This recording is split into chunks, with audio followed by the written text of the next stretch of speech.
இப்ப பாடுறாங்க. மேபி ஃபியூச்சர்ல அக்ஷயா வந்து ஒரு வேர்ல்டு வைடு ஃபேமஸான ஒரு சிங்கரா கூட ஆகலாம். அதனால இது வந்து அவங்களுடைய லைஃப்ல ஃபர்ஸ்ட் மெமரி. அதனால அவங்க பாடும்போது நல்லா என்கரேஜ் பண்ணி, ஓகே நல்லா பாடுங்களா அக்ஷயா? என்ன படிக்கிறீங்க? அது வேற ஏன் ஞாபகத்துறீங்கன்றாங்களா? என்ன கிளாஸ் படிக்கிறீங்க? 5th class. பெரிய படிப்பு, அதனால ரொம்ப கஷ்டமான படிப்பு. நம்ம எல்லாம் கிளாப் பண்ணி என்கரேஜ் பண்ணலாம். நாளை பின்ன வந்துட்டு ஆக்சுவலி ஒரு பெரிய ஸ்டேஜ் போறப்போ அதுக்கு மெயின் ரீசன் நீங்க கொடுத்த கான்பிடன்ஸா கூட இருக்கலாம். கண்டிப்பா we wish her all the best. And எல்லாருமே வந்து என்கரேஜ் பண்ணலாமா?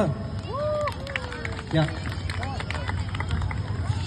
என்னமே உன்னால உள்ள புண்டது தன்னால கண்ணமே என் கண்ணால இந்த சேவந்து புண்ணால